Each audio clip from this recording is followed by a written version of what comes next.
Love it. Welcome back, everyone, for our 2022 marketing plan webinar with Thaddeus and Evan on Purpose Media, here to deliver some value to all of you. This is part 2 for those who speak French, and I have a terrible French accent, so we're good to go. I was going to say that was pretty bad. People from Quebec are going to be mad at you. They will be, but that's all right. I can live with that because we deliver great results for them. So I'm excited for this. Thaddeus had his time in the spotlight last week where he got to deliver some value, getting into stuff. We're going to do a quick run through of what was covered last week. If you did miss that episode, highly encourage you to go back and check that one out. Dad can throw the link there on YouTube. He's going to be the one managing the chat and Facebook chat and YouTube chat and everywhere we're live right now. So he's got all those windows open. Couple things. One, I would love to make this interactive. So if you have questions, throw them in the chat. We'll do our best to answer them throughout the episode here, throughout the webinar today. But ultimately, this is for you. You know, we wanted to come out and deliver some real value for people who really need it. Because at the end of the day, marketing is an essential part of business. And as a business owner, whether you're the one that's running your marketing or you've got an outside agency that's doing it for you, or you've hired someone internally that can do it for you, you really need to dive in to a deep understanding of how your marketing is running. You know, Tony Robbins says the only two things that a business owner needs to be in charge of in their business is innovation and marketing. And so if you have a high level overview of an understanding of what's happening with your marketing, it puts you in control and allows you to drive your business forward. So excited to get into it today, this evening. Yeah. That all YouTube link, by the way, is youtu.be/MQXG8660CYOW. We're going live with this anyway, so hey, whatever. You should be able to just pause this and write that down and go back and watch part 1. There you go. First off, what are you drinking tonight there, Sir Evan? Oh, I got some Space Goat tonight. Ooh, interesting. Since I figured, throwing out a marketing webinar, it's kind of a goat move. So I was excited for it. Yeah, there you go. Well, I'm drinking some nice glass for the red vino tonight. I felt like I was going to be high class. Oh, you fancy, huh? But it's from a box. Yeah, we had to stick with our theme of good conversations with good people, and any good conversation worth having is worth having drunk. Yes, having sir. A nice little beverage on the side while we are celebrating with all of you a great 2021 and now looking to blow up 2022 as well. So let's get it. Come on, I'm supposed to be clicking the buttons here. There we go. All right. Handsome guys right there. Oh, wow. So as far as what we're going to cover, we're going to do a quick review, run through some of the stuff from last week. I do have a couple additional thoughts to add into there as well. We're going to get into the number one thing that we all need to be in order to be successful in business. Okay. And we all need to have. We're going to go into the core competencies of marketing, how to optimize your website for conversion for 2022 and beyond, the big picture of all of online marketing channels that you should be tapping into in your business, and the latest trends that we need to focus on heading into 2022. All right. Sound good? All right. Sounds good. So again, we ask for your attention in this because this is for you. This isn't for us. You know, we already run through this with our clients on an annual basis anyway, so we've got a good idea of what we need to do to deliver for them. We're bringing this to you so that you can take action within your business. So you're only going to get out of this what you put into it, right? So if you turn off your phone, close the other windows around you, right? Zoom in on this video and block out all other distractions other than this, and you're going to get the most out of it. Okay. If you're looking at other things, doing other things during it, you're not going to get as much out of it, which is fine. I mean, it's up to you. It all depends on how you want to run your business, right? But if you're serious about growing, and not just growing a little bit, but exponentially over the coming months and heading into 2022, invest in the time and you're going to get a big payoff in the end. All right. So in case you missed last week, make sure you download the ultimate marketing checklist for HVAC contractors. This was our free gift we gave out last week. You can head to our website, onpurposemedia.ca, And on there, you can download your own copy of the marketing checklist. Who are we? We're Thad. We're Evan. We're great. We're awesome. We're Canadian. So we have fun. And whether we get your results or not, we'll still say sorry. Hey? No, dude, we also are the hosts of HVAC Success Secrets Revealed. If you haven't seen the podcast, it does go live on Facebook, on YouTube, and of course, anywhere you can receive your podcast as well. If you want a more in-depth analysis as to who we are, go watch the show from last week. But ultimately, what is it that we do? We grow home services businesses, period, with an honest, transparent, and value-first approach, which is why we're doing this webinar in the first place. John, good to see you, brother. Hardest part about marketing your business online, there's too much to choose from. There's too many things that you can do. And so what a lot of guys try to do is they go really thin and really wide, when the reality is you need to go really deep and dive into a few channels that you can go really deep on and have a lot of success with, and then start to add in other opportunities along the way. When we look at this wheel or this circle of internet marketing and all the things that you can do within your business, SEO, PPC, retargeting, online directories. We're going to get into this a little bit more in depth during this show. But these are all things that are valuable to a home services business. I know it says your HVAC company in the middle because that's primarily who we work with, but any home service business can tap into this exact same strategy and run a successful business. If you missed the worksheet from last week, bit.ly/opm-game-plan, go download that worksheet, and we got a new worksheet for you this week to plug in. But at the end of the day, you need to know what your destination is, and Thad did a fantastic job of this, getting into goal setting. I highly encourage you to go back and look at that, but you need to have an end destination that you're wanting to achieve and wanting to get to it someday. So you want to create that plan. He went over SMART goals. The one thing I did want to touch on here with SMART goals is the idea of attainable and realistic. And I've always had a real big sticking point with this for me. And really what I've learned is that it depends on who you are, and you really need to check in with self when it comes to setting a big goal. I'm the kind of person where I want to set a really big goal that I'm likely never going to hit. And even if I'm on pace to hit it, I'm going to adjust the goal and make it even bigger. Why? Because I want to do the things daily that are going to allow me to potentially hit that goal. So for example, if you're running a small business right now, you're doing 500,000, 600,000 this last year. You want to go to 1 million this year. So you set your goal for 1 million. You did a great job and you hit it. Okay, versus the other contractor who did the exact same thing, but instead they set a goal of 5 million, knowing that they probably were not going to hit 5 million, but then they worked the numbers backwards and they figured out exactly what they needed to do in order to hit 5 million. Let's say they don't get there. They get 50% of the way there. Most people would look at that as a failure, but the reality is they grew a business to 2.5 million instead of 1 million, right? Simply by changing the activities that you're doing throughout the day. So the reason why I say you need to check in with self is because there's people out there like Paul Kelly, who is running the biggest one city, single location HVAC company in the country, $190 million out of Phoenix, Arizona, crushing it in his business.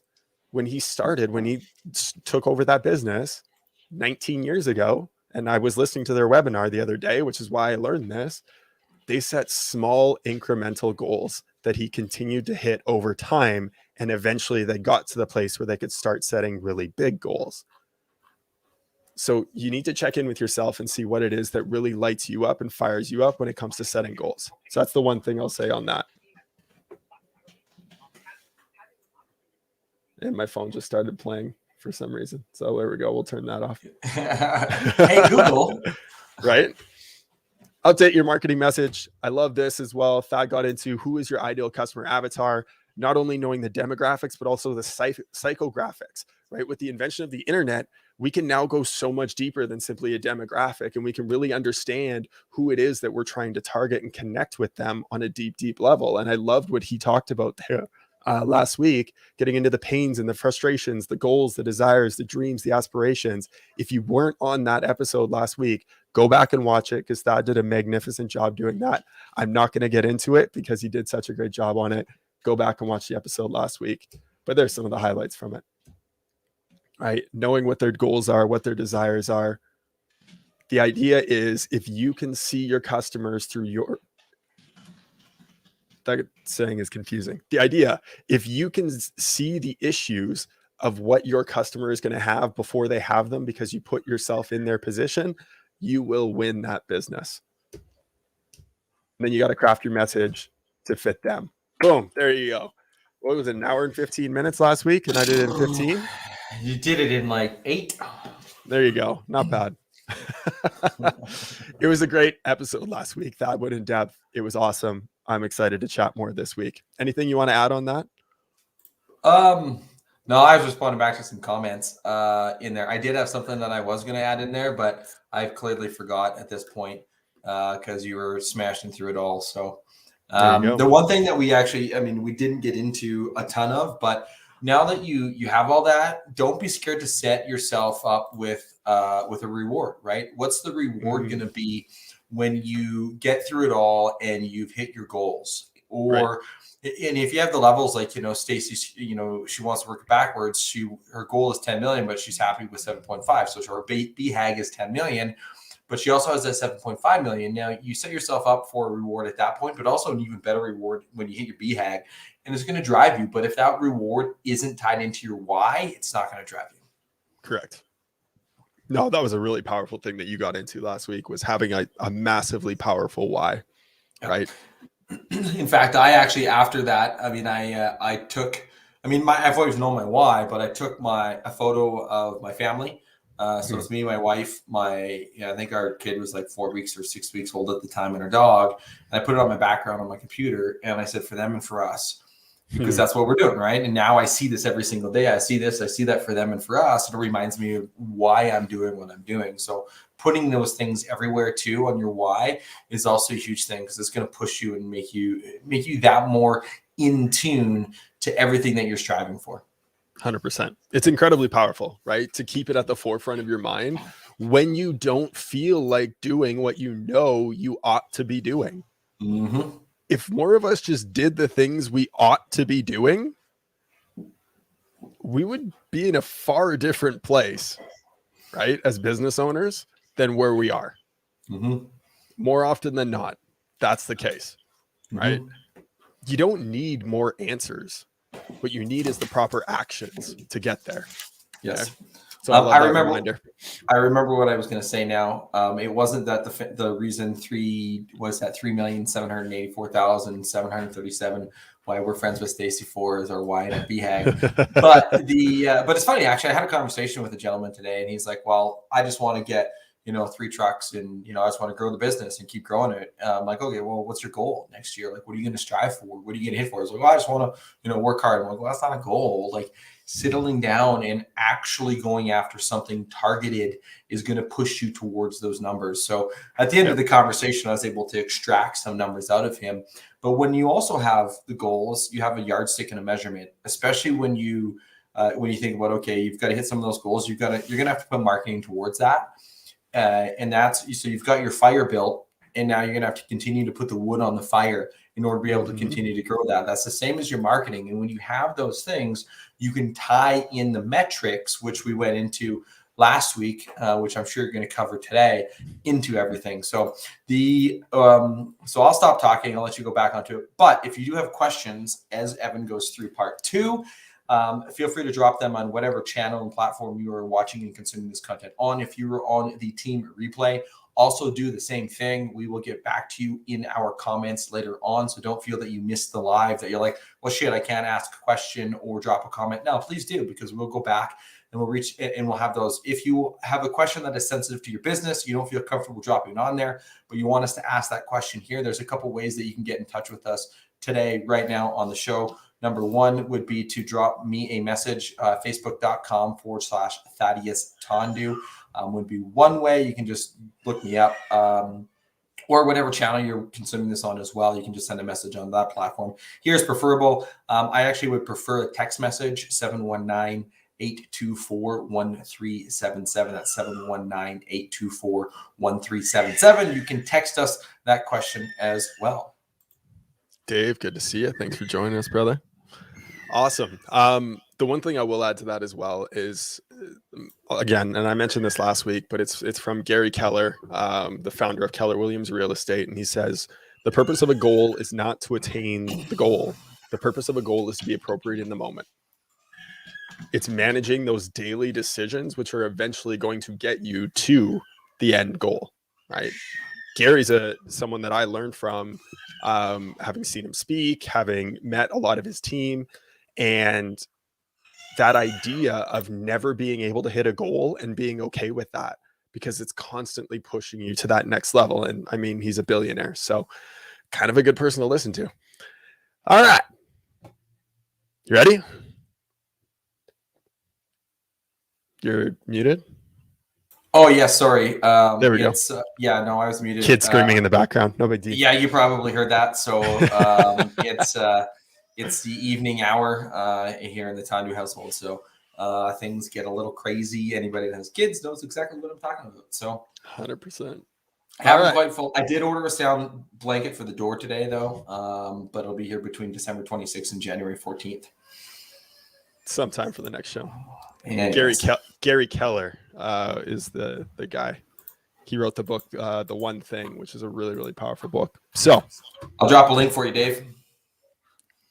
First thing I wanted to touch on is I want to know where you're at in terms of your experience in marketing.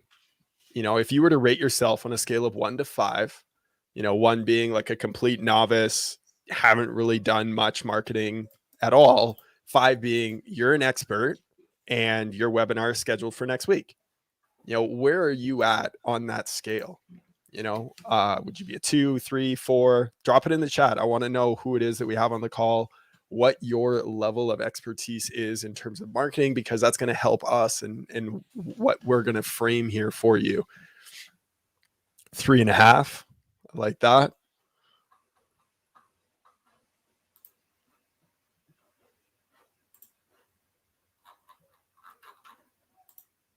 I can't see who that was because it was Facebook. Goose egg. Okay, I like it. I appreciate the honesty. That was Tony. He's in the Facebook group. He Awesome. was on last episode and then downloaded our internet marketing checklist as well. So, scale of 1 to 5, Stacy 4 is an 8. Always an overachiever, Stacy. And absolutely, it depends on the medium. And we're going to get into all of that today. So I love it. I just want to touch on the goose egg for a second. I know I've actually chatted with you, Michael. You don't have a goose egg when it comes to marketing. I already know that. But the idea in putting that behind there is to be the dumbest person in the room, right? And like, I'm not saying that you are, and this, hear me out before I go on. I'm not calling you the dumbest person in the room, but I would much rather be the dumbest person in the room and surround myself with a team of experts. And see, what happens when you surround yourself with a team of experts is that naturally progresses your business up to the next level, right? You think about an accountant. I am not going to do our own accounting, right? I mean, I would probably be like maybe a 2 or a 3 on there. I'm not going to do it. Books, not going to do it. Legal, not going to do it. We're going to hire people that are smarter than us in that regard to be able to masterfully do it. It's the same thing in your marketing. Correct. Well, and as a business owner, again, it's having a high level overview, right? Stacy said she changed her mind, maybe a 4. Right? You've got a great knowledge of how the marketing works and what marketing you need to be doing and what are the numbers that you need to be seeing, but you don't necessarily know how to post it or put it out there or do the backlinking strategy, right? That could be all foreign language to you, but you know that it needs to happen. And then it's filling in those blanks to get the right people around you, like Todd said about hiring an accountant, right? Sorry, I'm just actually reading the number 5. Stacy says, "Fuck 5." I'm like, all right, you're holding the webinar next week, Stacy. All right. So I want to talk about the 4 levels of competence. Okay. And this was something that I was taught a long time ago in terms of sales, but it's something that applies to everything. I mean, for most of the guys and girls that we've met in the industry, I mean, they were techs first and then came into the role. Stacy, you're probably one of the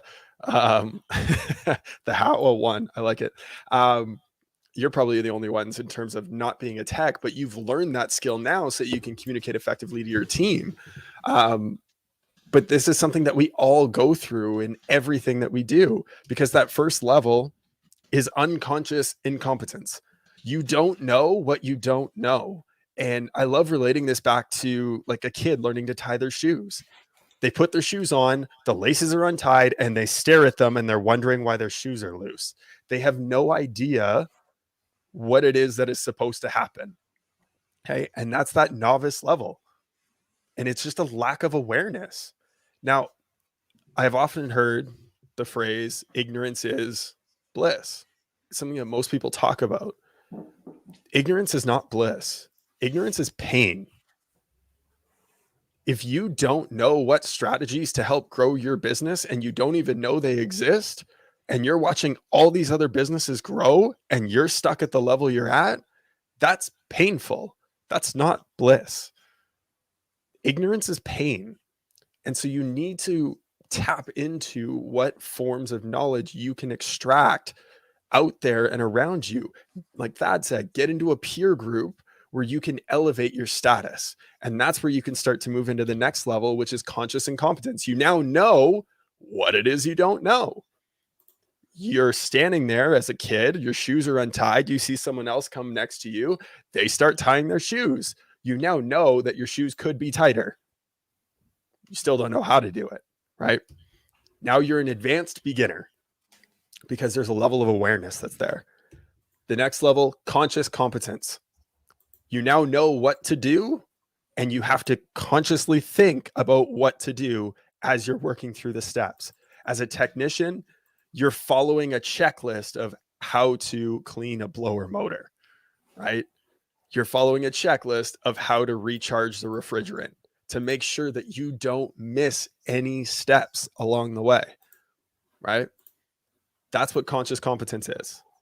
You now have the knowledge, you have the awareness, and you continue to move forward. The next level is unconscious competence. This is the level that everyone wants to get to. This is the level where it takes years to be able to develop the habits necessary where you no longer have to think about it. You can just do it on autopilot, right? I think of the pilot, and I can't remember his name now for some reason, but the pilot that landed the plane on the Hudson River. Denzel Washington. You know who I'm talking about. I know. He played that role in the movie. He played the role in the movie. I'm just being silly. That level of focus where shit can be happening all around you and you know exactly what to do and you move forward. There's a confidence that comes with that, but that's where it comes from habit. And mastery takes 10,000 hours. There's an immense amount of focus that needs to come with that. Now, the fifth level, there actually is a fifth level that I learned about. Chesley Burnett Sullenberger 3. There you go. Wow. Captain Sully. Sully, right.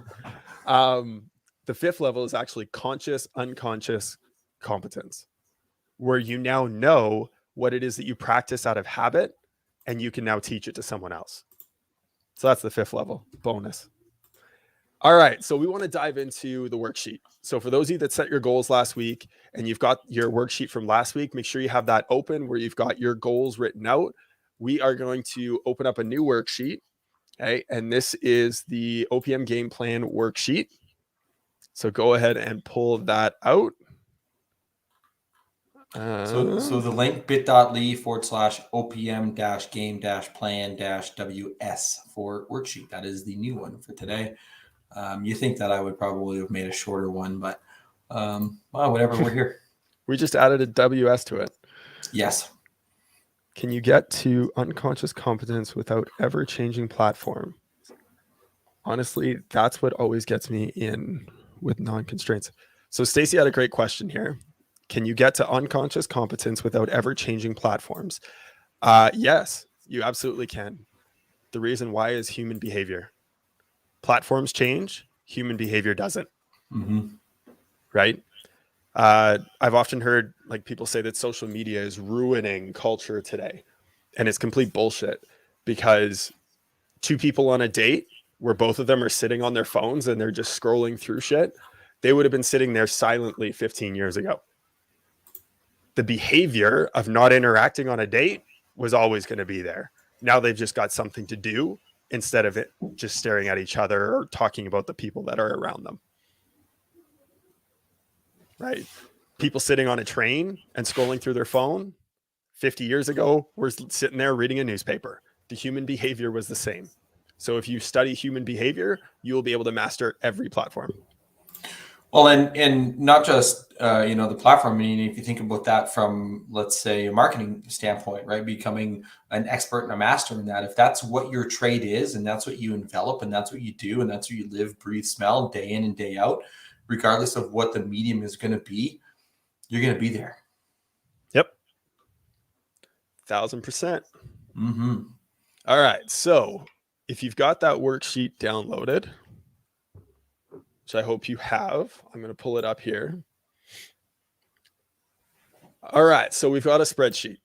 Okay. First thing you're going to want to do is, this is a view only spreadsheet. So you're going to go File, make a copy. Okay. And when you make that copy, you can name it like your business name 2022 marketing plan worksheet. Sorry, I was trying to switch this around. There we go. Yeah, it's all good. Playing around with things. We don't get to normally play around as much on the show because we're both so hardcore paying attention to it that I got to try things when we're doing the webinar. There you go. Especially when you're the one in the background. Right? You keep doing your thing, buddy. All right. So first thing you're going to want to do, take the number that you wrote down last week as your goal and plug it into the worksheet. Okay. So if your goal was 800,000, which I had plugged in here because I was chatting with someone earlier today and that was their goal, and we kind of broke that down, right? If your goal is 2.5 million,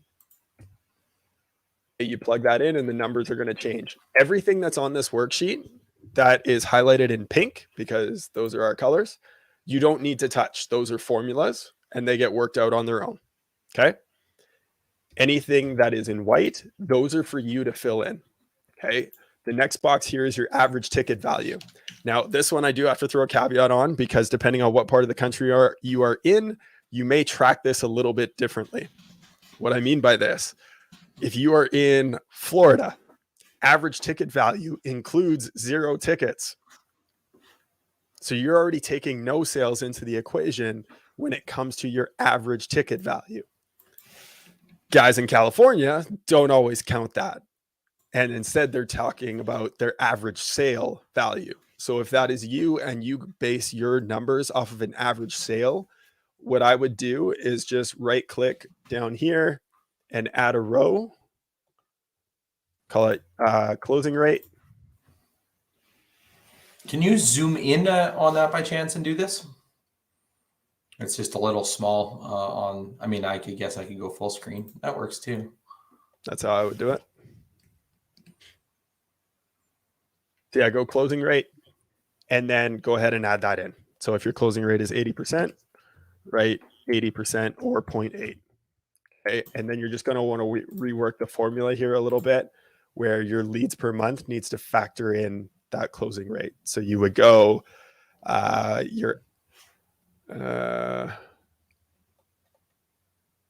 me double check this. All right. So you've got your average total number of sales service calls that you would need to require. You would want to get your booking rate, and then you want to add in your closing rate in there as well. So you just divide by that and it'll give you a new number. Cool. Clear as mud. Good shit. Booking rate. I'm curious. What are some of your booking rates? Do you know what your booking rate is in your office? Meaning, if you had 10 calls come into your office, how many booked jobs would you get out of that? Do you know what that number is?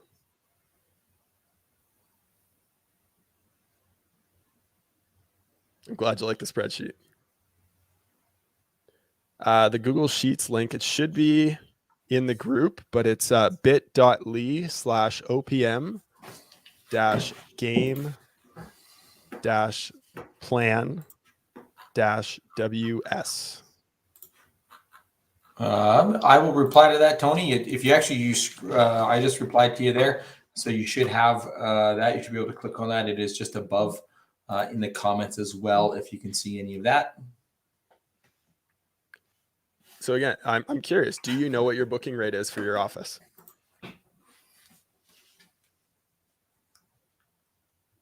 And if you don't, say you don't. That's totally okay. Right? Take your best guess as to if you got 10 calls, how many would you turn into book jobs? Now, maybe you work primarily off of word of mouth. So that number is going to be really, really high, like 90% or more, right? If you're doing a lot of Google ads, Facebook ads, that number is going to start to drop down a little bit more, right? 30% on Facebook ads, for example, 50% on PPC maybe, right? But it's important to know that number. 85%, that's a great number. That's solid. Referrals are absolutely. Referrals are the number one way and the best kind of business that you can bring in. They're the best kind of marketing that you can do. And they're the least predictable. And so it's a great way to supplement your business, but you need to have something that's reliable and consistent. So that's kind of what we're going to go through today, because we can't predict how many referrals we're going to bring in. And Overtime Joe, yes, we are doing this live. It's just magic on how I'm messaging you right now. All right. So what is your average conversion rate from book calls? You want to make sure you know that number. If you don't know what that is for your office and you want to get into marketed leads and you've only been working on referrals, it'd be great to start to look at maybe around 70% as a starting rate. And if you go above that, you're going to see in these numbers, it's going to make a massive difference for your business, right? So let's throw in 70 there. We're going off of California numbers here, so we're going to increase that average ticket. There we go.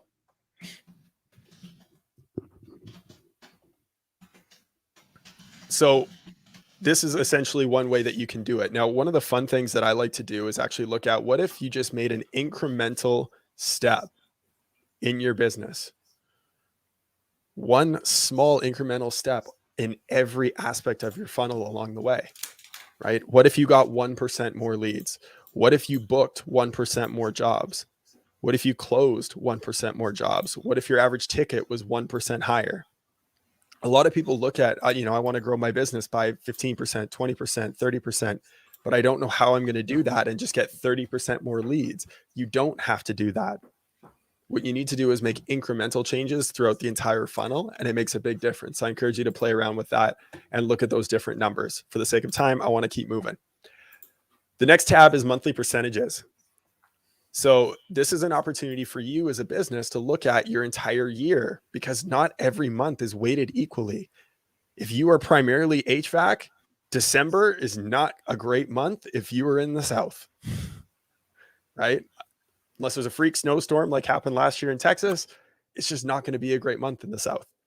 If you're in Canada, like we are, December's a great month. It is fucking, what is it, minus 26 today?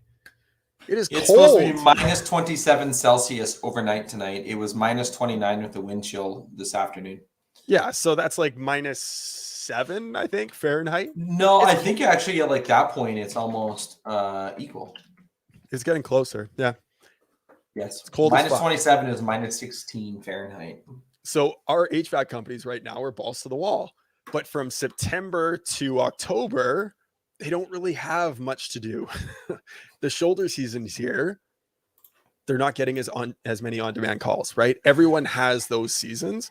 So that's where maintenance agreements come in handy. And if you know how to do that really well, you're going to stay busy throughout the year, and you're going to be able to hire the techs from the companies that can't maintain all the business throughout the year and have to let people go. Here's a little side tip for you. For the sake of this, I'm just going to throw some numbers in because it'll plug everything in for me. Obviously, these are not real numbers. And I would hope that you are running a lot more calls than this throughout the year.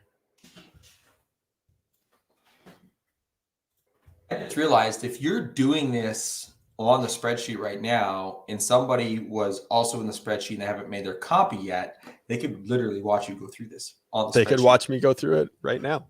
Absolutely. Yes. Revenue generated, same thing. You want to go through and you want to plug in your numbers from last year. The reason we do this, you'll see on the next sheet. Again, these are totally fictitious numbers. This is not a real business. But what I wanted to show you is how you can split up your marketing budget to be able to know exactly where you want to be spending your money in the next year, right? Had a killer August.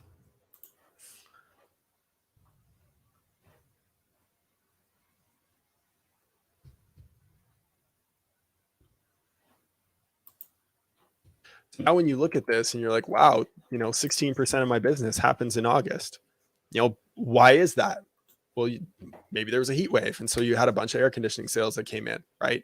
But when you're able to analyze it this way and you can look at your year and kind of game plan for how you're going to spend your marketing throughout the year on your ad budget, you can really put a proper plan in place for how you are going to allocate those funds, which is the next slide. Okay, so now you've got your marketing budget allocation. So it automatically pulls in your goal that you wrote on the first slide. Okay, so that's automatically in there. You do want to set a marketing budget. Okay, I've got a couple notes on there. 4 to 6% is really businesses that are looking to maintain. Okay, very few are like Travis Smith and Heather, who I saw who was on here earlier up at Sky Heating, where they're running their marketing budget pretty consistently around that 4 to 7% range, and they are growing massively. Why? Their business has been around for a long time and they have a solid brand that goes along with their business. For most people, if you're in that 4 to 6% range, you're not going to be growing exponentially the way that they are. Okay. 6 to 8%, you're starting to get into solid growth. 8 to 12%. This one's kind of double-edged sword as well, where you're either going to be maximizing your growth or you have a really weak brand and you're having to overcompensate in your marketing spend to make up for that weak brand. All right. I love the little side chats that you have going on right now. This is funny. Right? It is kind of fun. It's great. I love it. So based on the budget that you set, the percentage that you set, you're going to come up with your actual marketing budget, and it's going to give you a dollar amount and then the average dollar amount per month. You can also allocate, and this is again for you to decide, online, offline, and repeat business. What percentage of your marketing budget are you going to want to put to those different sources, right? If you are a smaller business, say less than 2 million, you're going to want to spend a little heavier online. Why? Because leads are the most important thing. Okay. If you're a business that's above that 2 million range, now you can really start to invest heavily into your brand in addition to the leads. So the leads are still coming in, but now how can we make those leads a little less expensive, right? By building a strong brand. And that's where you can do some cool things like Stacy and Mike did, where they rebranded their business and came out with Triple Play. And now they're really trying to hit a home run with their brand.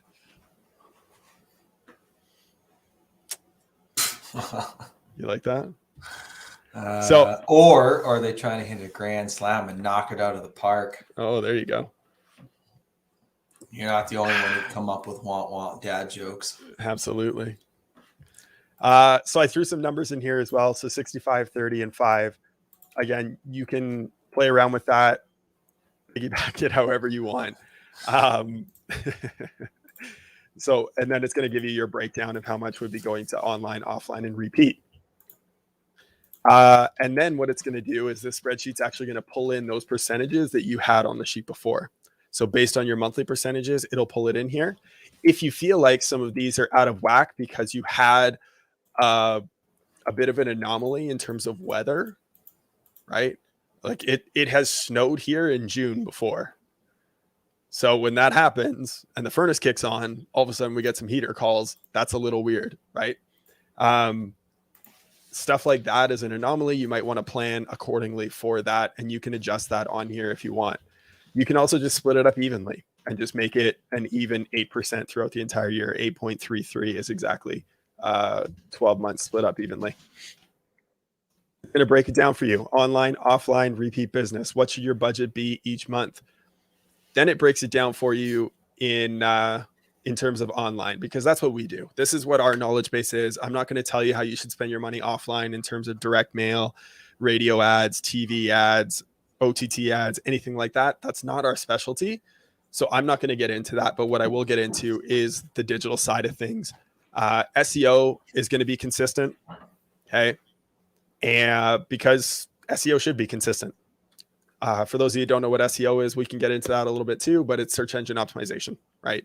What are you doing so that you can show up on Google organically to make sure that customers are calling you and they can find you when they have an issue, right? Paid ads. So this would be things like Facebook, YouTube, Google, TikTok ads are really fascinating to me right now as well. Anything that's a paid ad strategy, that's what those are. And it's giving you a budget for that. And then you're retargeting ads. So how can you follow someone around the internet that found you is really what a retargeting ad is. And I'm sure you've all had it happen before where you visited a website and then every website you visited for the next 2 weeks, you kept seeing their ad on a banner beside it. And sometimes you do click them, right? You need to follow up with people when they see your stuff. I want to talk about this. Cruise control your SEO. Yeah, big one. SEO is hands down the most cost-effective strategy that you can do when you've partnered with the right agency to get your online presence right, because your costs are set. It's not a fluctuating dollar amount. You want to pay, let's use an example, $5,000 per month every single month for SEO. It's going to continue to build and build and build and build and build. So if you get more and more and more calls, guess what happens to your cost per lead and your cost per acquisition with SEO? It goes down, down, down, down, down. So it is one of the biggest and best long-term strategies that you can apply in your business. Absolutely. Well, and that and what are you doing to follow up with people? Like you can see repeat business, spending $10,000 on your repeat business customers, right? What are you doing to get in front of your old customers? And I love this from The Office, and I wish I had the clip to even play, but the intern was asking Michael Scott, the branch manager, what's easier? Is it easier to acquire a new client or sell to an old one? And of course, Michael Scott, being so wise in his way, said, well, it's easier to make a sale to a new one, right? Which of course we all know, no, it's not, because we've already got trust with that repeat business. So how can we get in front of them using email, using text messages, using social media to again reconnect with them and create more business for ourselves and deliver a better service for the customer, right? Well, you think about that in terms of email marketing. What's the lifetime value of your customer? I've seen this pop up in a few of the groups, and they go, okay, well, it's going to cost me $250 to get this call, and it's a $350 service call. Well, there goes on my margins. Don't look at it like that. Look at it and saying, okay, what's the overall picture? How many of those service calls can you flip into turn that over into an install? Right? What's your number based off of that? But not only that, if you've done the service call, what are you doing to be able to increase that lifetime value, the LTV of a customer? Because it's not just that $350 service call. You could get numerous service calls. You can get new installs. You can get referrals. So what's the total value that goes into that? So don't look at it as just a one-time, one-off. And I think a lot of people miss the boat on their own internal customers in remarketing to them in a tasteful way. Right. Well, and this is where maintenance agreements are really powerful. I'm not sure if anyone saw the episode yesterday with Service Business Mastery. I mentioned it on the podcast yesterday as well. They had Billy Stevens on their show yesterday morning, and he's the creator of Sarah. And in order to create Sarah, the platform, he started another plumbing company, an HVAC company called Billy Go. And it was meant to be just the test dummy. Well, it's now a multiple. I actually might even be into 8 figures now, because I didn't watch the whole episode. Full disclaimer, but I did watch the part where he was talking about maintenance agreements. They have 1,900 maintenance agreements in the company, and it's all tracked on Sarah, which was really cool. And it shows it and keeps it front and center for employees, which is fantastic, because if you're not aware of it, you're not going to push harder for it, and you're not going to have employees chasing after that and knowing that it's an important metric that they should be going after.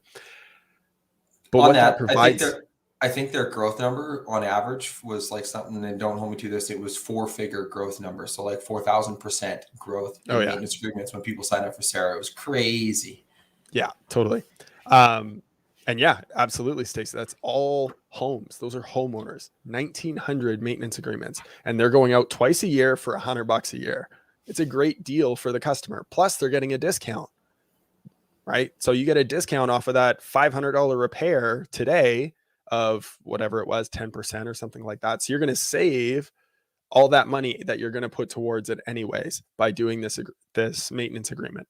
Actually, it was more than 10% that he gives anyways. But regardless, 1,900 service agreements. What that allows him to do now is continue to keep the staff busy throughout the shoulder season. And I fucking loved it, because he actually breaks it down in the show to where it's 8 months of work that he created off of those maintenance agreements, those service calls. And of course, not everyone's going to book every year, and you do your best to get in front of them, because we want to get in front of them as a service business. That's potential business to be had, right? And we want to make sure that we're fulfilling what it is that the customer's paying for and doing those tune-ups. But at the end of the day, it's keeping your guys busy, and it's keeping them in front of customers, and it's generating more business for you. So highly recommend it. It was a great episode. Go check it out. You're welcome, Tersh. And Josh. Let's not forget about Josh. And Josh. He's a special guy too. We did throw into here a marketing calendar as well, with some email promotions, some social promotions. You can look through that on your own time. This is just a template. It's not necessarily what we are using, but it's a great value add. So you can go and check that out as well. There's also some special offers that you can throw in here. And then it does break it down to average cost per booked call.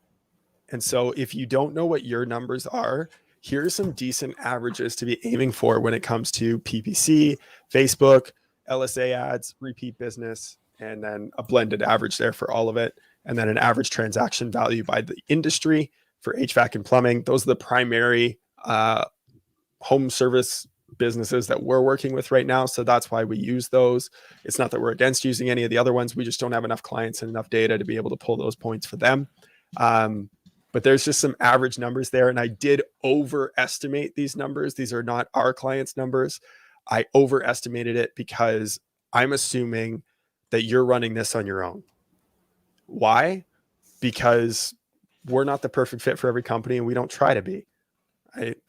And for someone that's doing $200,000 a year, to have the proper expectations as to what a book call is going to cost if he starts doing Google ads or she starts doing Google ads, I'd rather set the expectation the right way. So there's where those numbers came from. All right. Everyone like that worksheet? I think it's a fun worksheet. I like the worksheet. Oh, thanks, John. There we go. John Gonzalez. John, you guys are dope. All right, give me one quick second here. I'm going to switch back to the slideshow. We're going to run through a couple more things here. This time when, so just to comment on this 1,900, first call replacements, right? Imagine if you were to convert just 10% of those per year. So every 10 years, I mean, we know the average life of a unit's 10 to 12 years, roughly, right? I mean, some people get more out of it if they maintain it. But if you think about that, if you can convert 10% of those 1,900 per year, that's 190 extra installs that you get in a calendar year. Think about if your average ticket, 190 times, let's just go with 10,000 as an average ticket. You've just added $1.9 million in top end revenue to your business. Heck, even if your average ticket was lower, let's go with 8,000. That's $1.5 million that you've added in there by implementing a strategic maintenance agreement plan. That doesn't even include the revenue that you get on the maintenance agreements, which, I mean, 1,900, I mean, it depends on how much you charge. Call it $125. That's $237,000 that you can add in on top of your business just by doing that alone, along with the installs. It's huge, huge, huge. And 1.9 fucking million. There you go. Right. Like, think about that. Cost per lead, 0, right? And it's an amazing way to be able to add to your business if you don't already do it.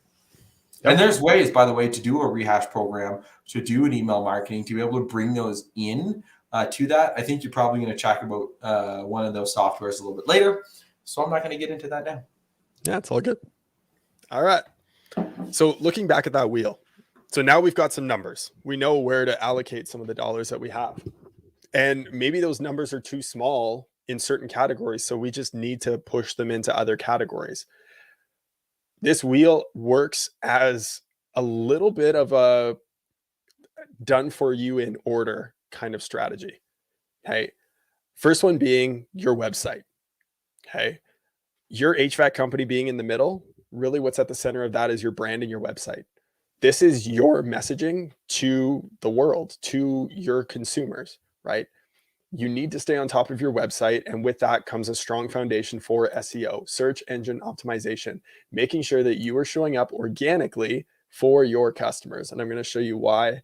Actually, I'll show you right now. Proportion of clicks by the SERP result type.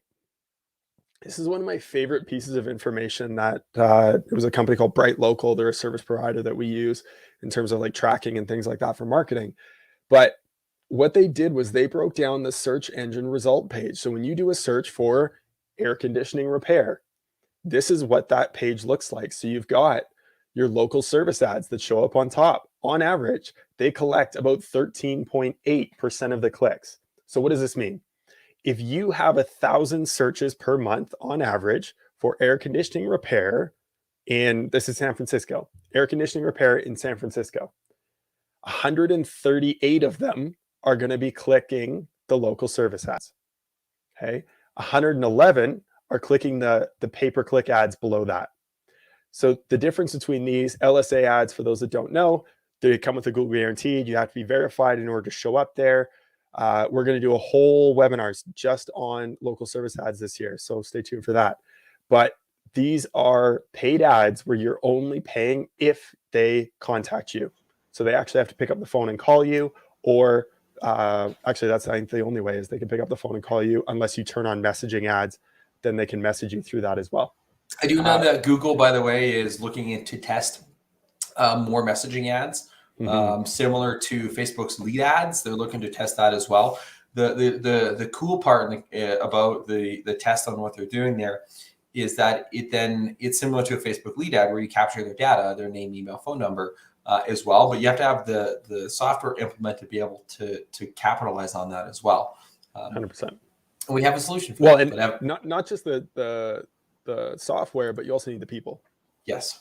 Because you have to be responsive to those ads. And that comes with any paid ad strategy. And we're going to talk about that as well. Any paid ad strategy, you need to have the people in place to be able to contact and follow up with them and to have the software to back it up. Automations is huge in terms of helping with converting those leads. Paid traffic gets really expensive. These PPC ads right here, on average for air conditioning repair, depending on your market, and that's the other caveat when it comes to some of those stats that I put in the spreadsheet. I mean, we've got one client that air conditioning repair costs $4 a click. It's like 1995 Google ads cost, maybe 2005, but it's ridiculous how cheap it is for them. And so we're blowing up the results for them and we're getting great results and it's fantastic. We've got another client where that same click, different market, is $75 just for the click, not the conversion, not the call, just the click is $75. So depending on your market, those numbers are going to fluctuate, right? But when you look at this, 111 people are clicking on those ads. If you had 1,000 searches per month in your market, that's a huge, yeah, I did say 495. Yeah, right. Absolutely crazy. It's unreal. It's so much fun to provide results for them because we just blow it up and it's ridiculous. So every now and again, you get lucky. Yes, absolutely. I'll take it.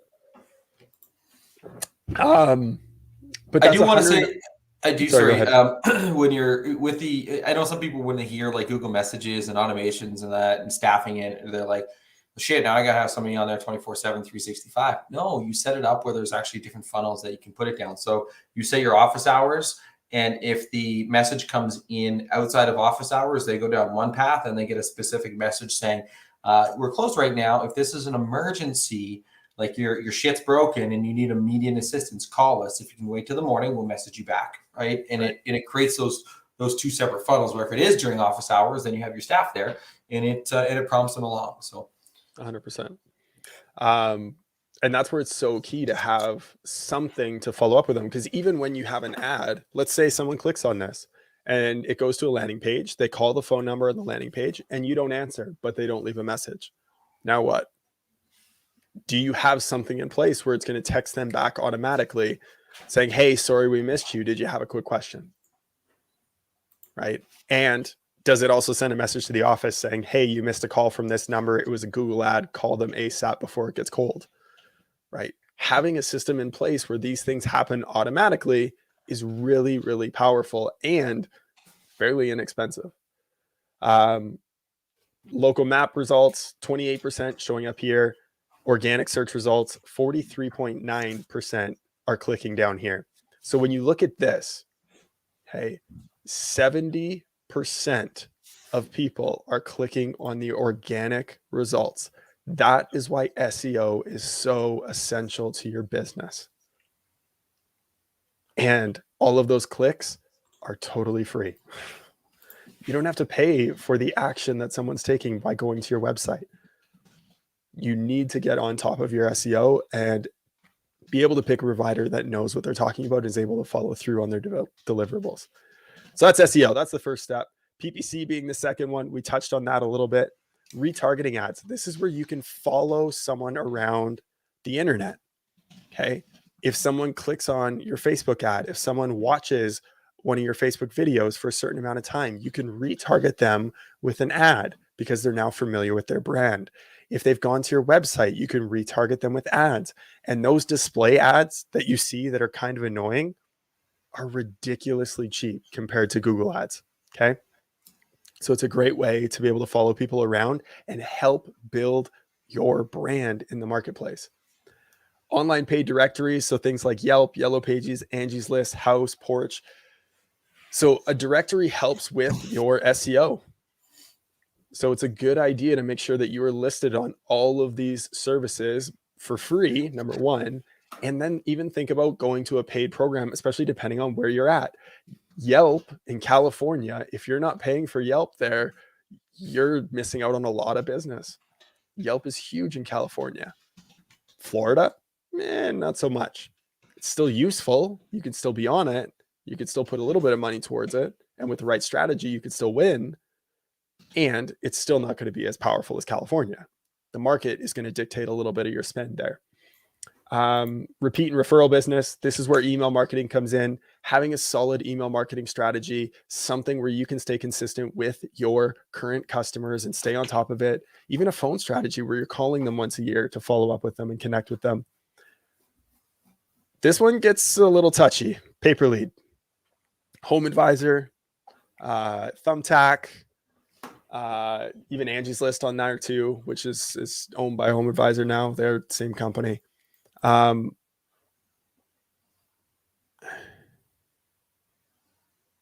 going to follow up with you, Stacey, there and get back to that question. Pay-per-lead strategies. You need to have a system in place. The businesses that win with these services are the ones that have a system in place where they can follow up with that lead in less than a minute. Because if you don't, that lead has already gone to someone else and they've capitalized on it. So what do you have in place in terms of automations? So you can automatically text them, email them, and get in contact with them. And do you have someone that's ready on the phone and can call them, or at least have an automation in place where it'll call the office? Hey, you've got a Home Advisor lead, and then it'll connect you to them. Okay. Those services are huge and there's a lot of business to be had there, but you got to be quick. And they're generally not the highest quality leads. So that's why they're a little bit lower on the list. But it's also really easy for a lot of small businesses to take advantage of that because maybe they've got more time than money. And so they know that they can be on the phone a little bit longer, right? And there's not much thinking that you have to do. Message comes in, hey, you got a lead from Home Advisor. Click, call, right? There's not a lot of thinking and strategy that has to go into that part of it, as long as you're not busy. The second you're busy, now you're just wasting money. Social media advertising. This is fantastic for, as far as paid traffic on social media, they're generally a lot cheaper than PPC. So they're really great. We're going to get into some organic strategies here because, again, it's affordable and we wanted to provide you with some free value today. And then a referral program. What are you doing to reward your past businesses, your past customers? Past business is what I meant to say. What strategy do you have in place to reward them for their referrals? Do you have some type of a gift card program, some type of a give back program? Are you giving back just because they're great? And then because of that give back, you're able to connect with them more and they're able to create more referrals. There was a company here locally. They would rent out the movie theater for all of their customers for the year. And they would invite them and their family and they would all come in and they would rent out a couple theaters and they'd watch like the newest hit cartoon movie that came out at that time of year. And they would always do it during their shoulder season when it was a little bit less busy. They'd shut down the company in the morning on a Saturday morning, come into the movie theater, rent out the theater, and just do a give back to all their customers for the year. Didn't matter if you were a repair client doing a small repair or if you were a brand new install, they did it for them.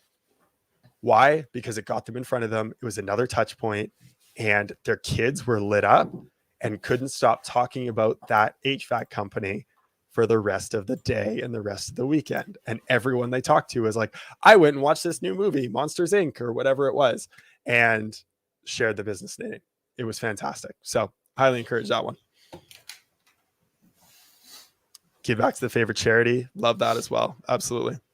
And are you going to talk about the strategy for retargeting later, or should we answer that one now? No, we're going to touch that right now. Yeah. Okay. So what would you say that HVAC retarget should be days, not more? Minimum follow-up that you should have with the customer is at least 9 touch points. And if you're only doing retargeting online, so someone that visited your website and didn't convert, I would be aiming for at least 15 to 20 touch points before giving up on that lead. So I would say 2 weeks, right? You want to get in front of them as much as possible. And those, again, the retargeting ads online with Google display ads are so cheap that it's worth it. I like 30 days myself, just because it's dirt cheap. Like your pennies on the dollar to hit them, and why not? And you know what? If they've already bought their system, cool. But sometimes people might take a little bit longer to make that decision, especially if they've clicked on a Facebook ad and that's where you're retargeting them from, as well. So, right. The only thing you would run into is the iOS update, right? If they an iOS thing. Yeah, if they have iOS, there's it's pushed retargeting down a little bit, and not quite as effective. I know Facebook has a conversion API, which is based on the server, not the browser. So there is a little bit of a difference there. So you can get a little bit more effective in terms of the targeting, but there are some workarounds to it to increase some of the effectiveness. RE iOS 14. Sweet. So I got a couple more things that I wanted to touch on. But really, we want to bring some value to all of you. So I'm curious, what would be something that would add a lot of value to all of you? Is it getting into more of the automations? Is it, because I saw a couple chats come up about that. Is it getting into more of the SEO strategy and what you can do for that? Is it website conversions? Like, what would be of value to you? Is it social media and organic posting and how you can reach people through organic posting, because that's free?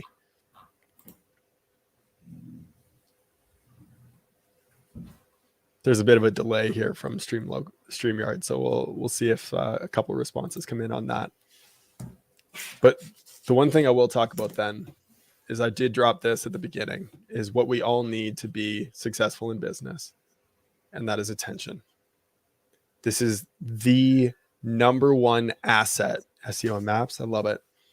This is the number one asset that you can draw on to grow your business, is the attention of the end user. And the interesting thing with attention is you're not actually competing with your direct competitors for the attention of your customers. You're competing with, what is Donald Trump tweeting today, if he ever gets back on Twitter? What what school shooting happened today? What's Kim Kardashian doing? Right? That's who you're competing with when it comes to people's attention. And so you need to be on there frequently, and you need to be enticing. So I did put out a couple of different content pieces here that I wanted to go over when it comes to attention. But really, when I think of attention, it's interruption, it's education, and it's being authentic. If you can do those three things, you are going to win over people's attention. Why? Because you're adding people expect of you. I love how much fun you're having with this. Yeah, I was trying to put you in this spotlight. There we go. There you but go. For some reason, I had logged in first, so I'm kind of the head honcho on this. But I can't even switch it around. Anyways, now you're here. Now we're here. Okay. So what types of things can you do here? Well, a video that one of our clients did just the other day, they had made a mistake on their load calculations in a home. And they had sold the customer a 5-ton AC when they actually only needed 4. The reason why they got the call back was the customer was complaining and saying like the AC was it was firing really short and it wasn't running for very long, which of course is going to cause a lot of discomfort. It added a lot of humidity to the home. It was very fluctuating in temperature. Like it just wasn't running properly. Of course it wasn't. It was in the right size air conditioner, right? Our client, right, the HVAC company, did the right thing, and they went back out to the home, redid the load calc, realized that they screwed up, replaced the system, handed them a refund check for the difference between the 5-ton and the 4-ton, because obviously the 5-ton costs more. And then they went one step further and they shot a video saying, guess what? We screwed up. And we put these systems in place to make sure that we don't miss that again in the future. But we're willing to own our mistakes. We did right by the customer, and we fixed the issue for the customer. We handed them a refund check, and that's the level and the standard that we expect from our staff and our employees. Is we are human and we're going to make mistakes, but we're always willing to make it right. And so they turned it into a marketing piece as well, right? That's something that interrupts people's pattern, because when you're scrolling through your feed and the first thing you see is we screwed up, that grabs your attention because not many people are talking about that, right? So you can take anything that happens throughout the day and you can turn it into a piece of content that's going to add value to people and can educate them and can interrupt their pattern and grab a little piece of their attention, which is ultimately what we all want. Hey, we live in a world today where it is constant distraction. And the more that you can get in front of people, the better off you're going to be. I did want to touch on really quick some of the do's and don'ts of social media, because so many people ask us about this, and and we see it all the time. Like, hey, my business page isn't getting any likes. And so I don't know if you want to talk about this, that, or if Harlan's crying there and you can't talk right now. No, I went out to grab a top off of my wine. So I threw some do's and don'ts in here around Facebook organic posting, right? Like, don't put any links in your posts. Yep. Don't automate your posts across every channel, because who you are on Facebook is different than who you are on Instagram, is different than who you are on YouTube. And you know how I know this? Because who you are Sunday going to church is different than who you are Friday night in the club. How you show up in all these different platforms is very different. How your customer shows up in all these different platforms is very different. So you want to make sure you communicate specifically to that. Do you want to throw the Facebook do's and don'ts up on this? There we go. There we go. Don't focus on your likes and comments. Focus on the activity. Okay. It's not about what's happening with them. Focus on what you're giving, and definitely don't spam sell. Anything that you would add to the don'ts?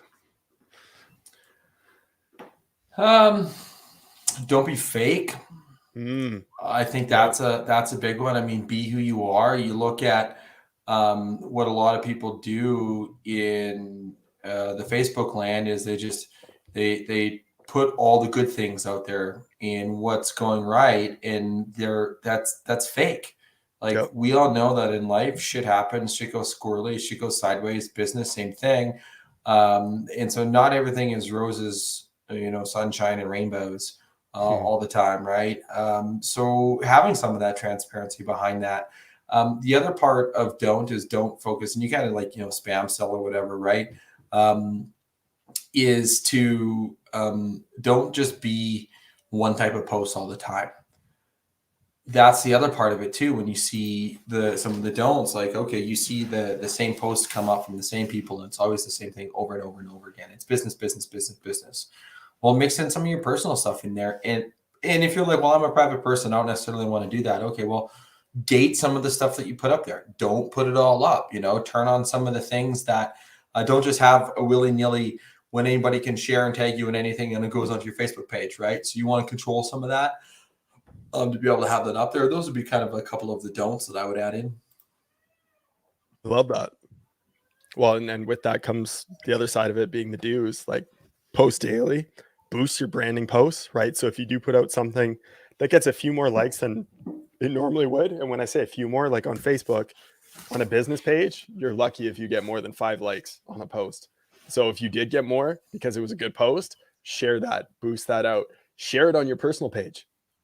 Right? Maybe not every business post you do, but a large majority of them, share them on your personal page because you're going to get far more reach on that. Use your personal page for business and do a mix of personal posts and then throw in the odd business post, but you'll be surprised what comes of it. And use video to connect with your audience. We're going to do an entire show on video because we have a fantastic partner that we work with. And Stacey, I know you know him well, and that's Kevin Lee. And he's going to break down some video content for us. We're working on booking a show with him because he is phenomenal when it comes to video content. He's a ninja. He is a ninja.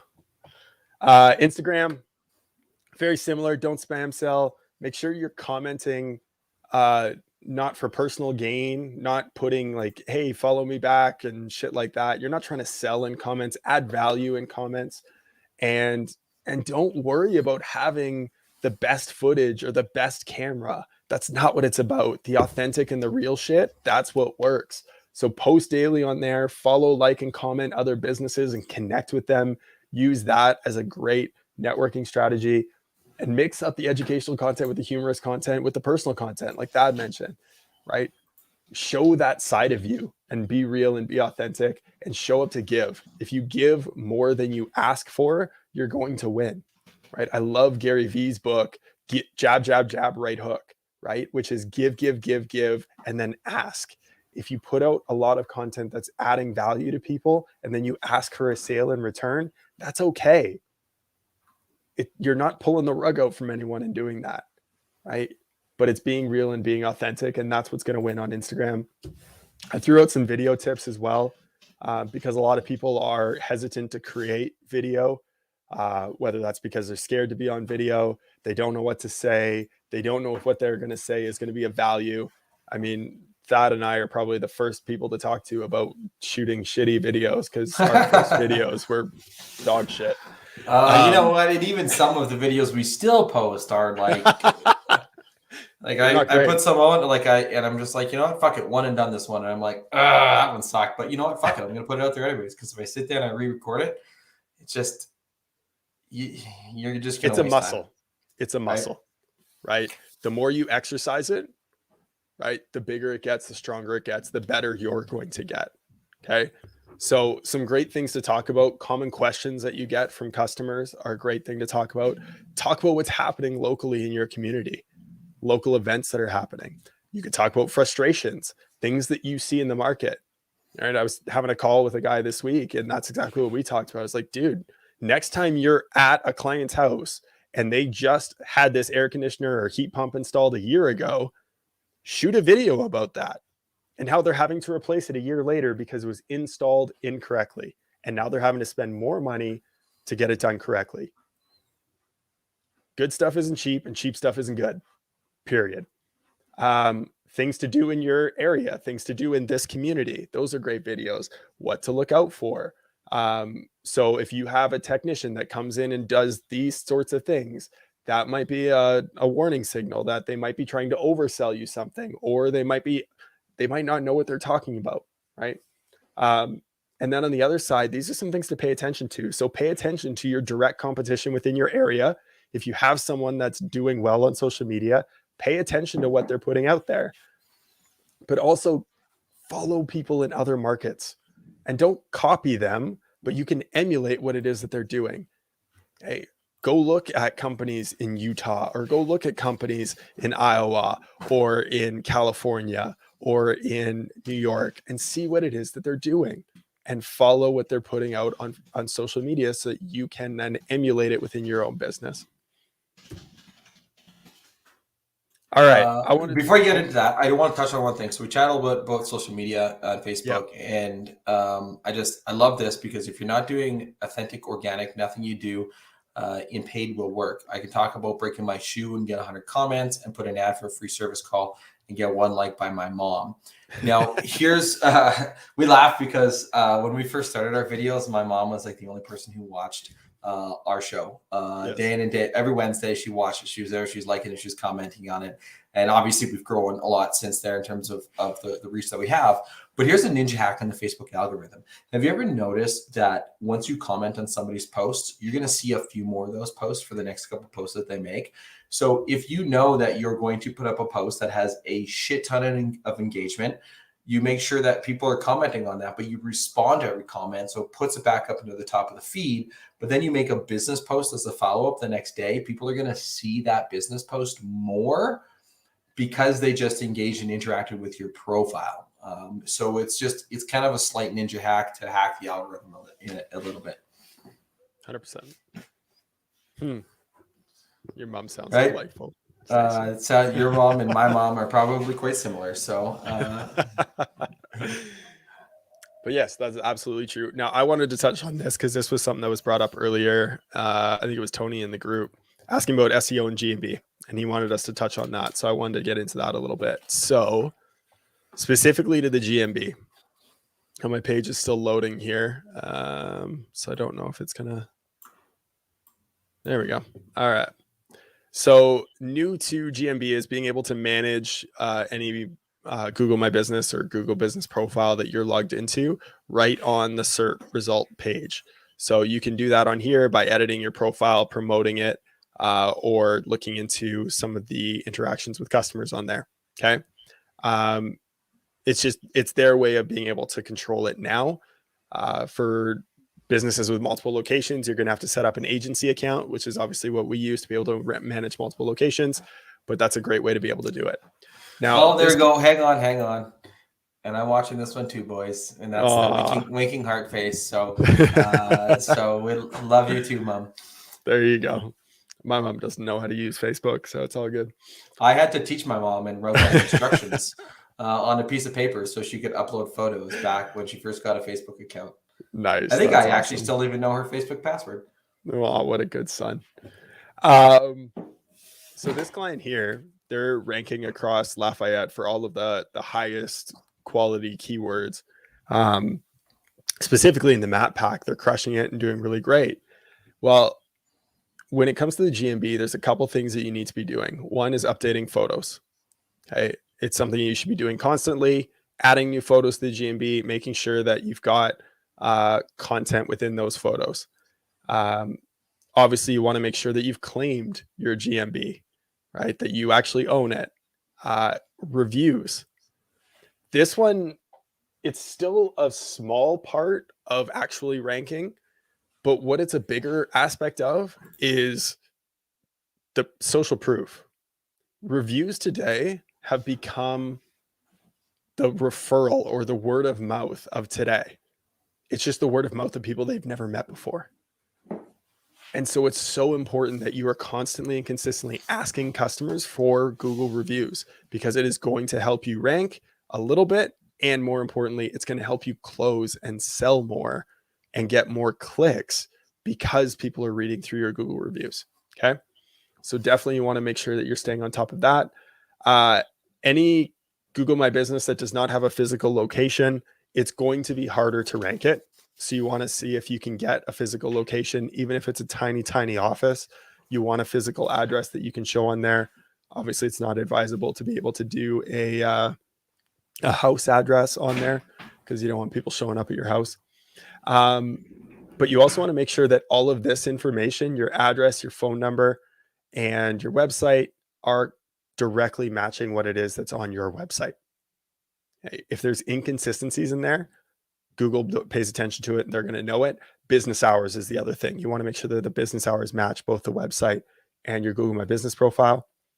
You're going to want to make sure there's this cool thing now where you can actually add GIFs in for your product section. So you want to make sure that you're filling out the product section either with photos, or in this case, we made it fun and put in some GIFs for this clients when it comes to AC maintenance, commercial HVAC, and electrical. Question and answers. You can see we've got 30 different questions that have been asked in here. This wasn't all done by customers asking it. Okay. We had different email accounts that we asked them. We also asked them to get their customers and their friends and family to ask questions. And we gave them specific questions to ask. Why? Because one of the things we noticed was that competitors in the marketplace didn't have a lot of questions. So we saw that as an opportunity to take one step ahead of them in terms of what we were doing that they were not doing. So that's a great way to do that. Obviously, reviews. You want to make sure that you're responding to all your reviews. Okay. Having a lengthy response. You can fit 750 characters in all of these responses. Make sure you're using different keywords in those responses. Make them longer. Obviously, this one, they beat us to it and they put a short response in there. Any of the longer responses, that's us going in there and doing it for the customer. And then obviously he's responding as well for some. But you want to make sure that there is a response to every one of them, especially negative reviews, because people look at those. So you want to make sure that you're filling that out. Fill out your description fully. Again, you're allowed 750 characters for that. So you want to make sure that you're filling out that and filling it with specific keywords that you want to be ranking for. GMB posts. Another area of opportunity that we noticed was that not every business that we were trying to compete against was posting regularly. So if you can take advantage of that and then put links back to posts, I'll show you what I mean in that. So you see how these have the learn more button? Those are all linked to specific pages that were mentioned within the post itself. So this one's talking about electrical and it takes us back. This one's just going to the home page. This one here, again, to the homepage. So we were specifically trying to drive more traffic to the homepage and get it ranked lately. So that's where that has all been going. But you can see all of these posts are consistent, right? And it stopped showing them after November 10th here. There you go. So that page we sent specifically to furnace repair. We're ranking for furnace repair now. So we stopped sending as much traffic to that, wanted to send more back to the homepage. Okay, and then we've got the LinkedIn profile, the Facebook profile connected. So those are all things that you want to have on there.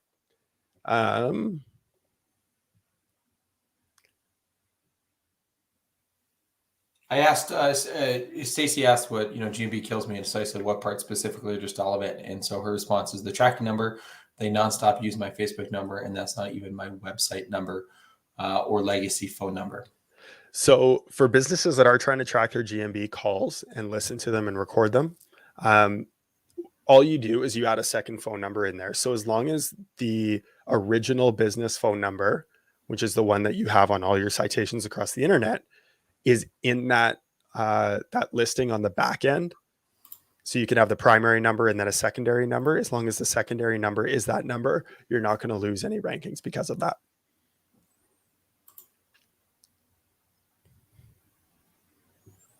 100% right here. Google posting is pretty simple after the first couple times. The hardest part is creating the content and just remembering to do that. The other part is if you have a whole team and they need to send it somewhere, they can easily send a picture and update it into whatever and have the marketing team post it for you. So that way you don't have to actually do it. Save yourself some time.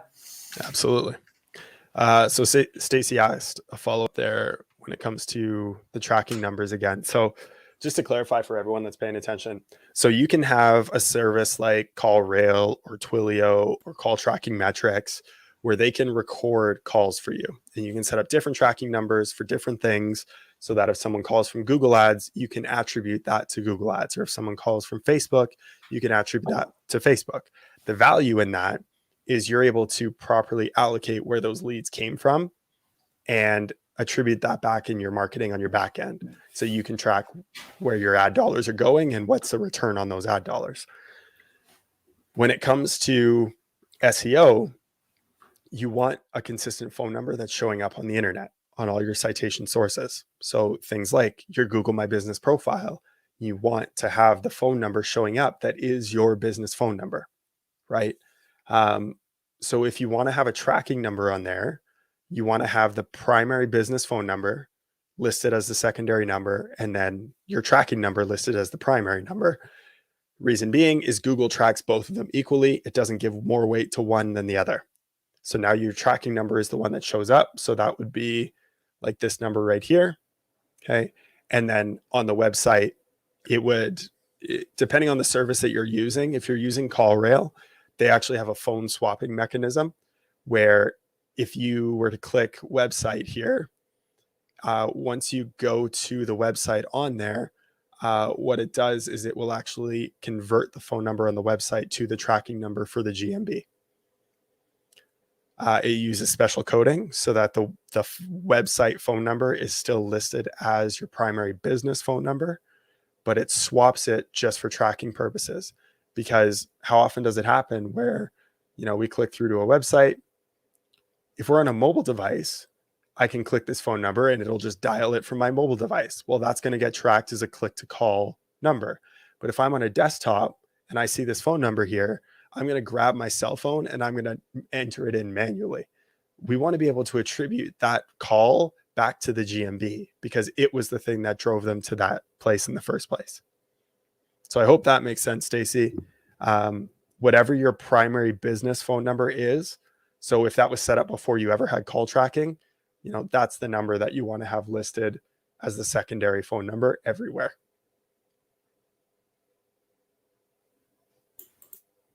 And if you want me to make a long answer longer, I can definitely do that too.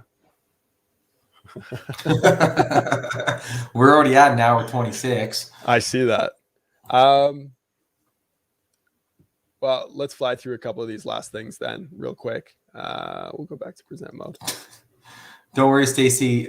We know who handles your shit, and I'm sure that they'll get that fixed up for you. JB's kind of smart. We'll help him with it. Yeah. I'll get on a call with them and I'll help him out with it. Yeah. So we talked about attention. The next step is really converting that attention, right? So do you have a text message process? Do you have phone calls that are going out? Do you have automations in place where follow-up is happening, whether you're the one manually able to do it or not? Okay. We use a great service called OmniPoint 360, which is fantastic for following up with customers on an automatic basis. It'll send out text messages periodically, and we can build out an entire campaign for a customer that works really, really well for that.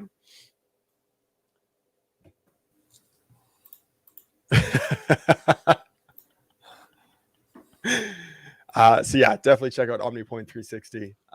It's a great service. We love using it. We love using it with all of our clients. We track all of the phone calls in there. And then we also have all the automation set up in there too. And if you do use it, then we can definitely help you out with it because we know how to use it as well. I missed capture. There we go. I see the last one.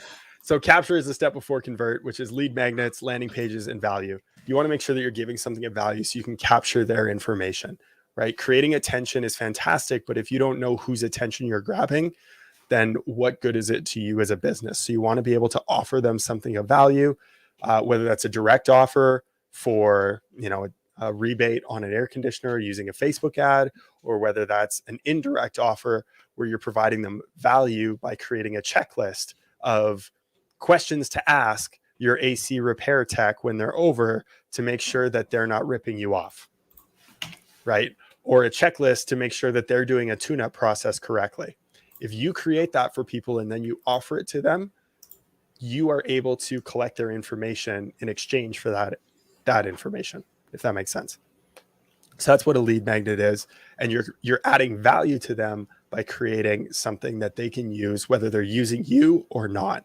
So you instantly improve your credibility in their books, which then leads to the converting, because now you have their information. You can follow up with them, add more value to them, and ultimately create a customer for life out of it. So I know Stacy's got to go. We do as well. It's been an hour and a half. I've loved doing this for all of you. It's been a blast. If you feel like this has added some value to you, let us know in the comments. We'd really appreciate it. We got some amazing feedback last week from the webinar that we did last week and the value that Thad brought to it. So please, if you appreciated this, we'd love to hear from you, either in comments below, send us a message on Facebook, send us an email. We love to hear from you. We would love to hear about how this impacted you. If you are in need of some help getting through some of these things, I know that checklist or that spreadsheet can kind of be daunting a little bit, looking at it all on your own. If you do need some help going through that, hit us up as well, onpurposemedia.ca/book a call, and we'd be able to hop on the phone with you. No questions asked. We're not trying to sell you shit. We're just going to hop on there and add some value to you. If it ends up being that working together makes sense for you, great. We can have that conversation from there. But in the forefront, we just want to make sure that we're adding value to you guys. So I hope you enjoyed this as much as we did putting it on. I know Thad was quiet most of the time, which is probably pretty hard for him. But I had a blast delivering some value to all of you. Thank you so much for joining us on Thirsty Thursdays. And I will say goodnight. Thad, do you have any final words? It wasn't as difficult as I thought to be quiet the whole time, because I was having a lot of fun on the comments. I'm not going to lie. That was a ton of fun. So, but yes, really, I mean, we got, somebody showed up late, watch the entire video tomorrow, right? Go back and rewatch this. That's the thing. It lives on YouTube. On our YouTube channel, it'll be there. It lives on all of our platforms. It'll be there. I think you can actually even save videos on Facebook as well to watch later. So, and you know what, if you're like, I can't remember where that was, shoot us a text, 719-824-1377. Be like, yeah, where's that part 1 and part 2 of that webinar? We'll get you the link to you. If you have any questions as you're going through any of that too, by the way, and you just want like a text, questions, hit us up on that number as well.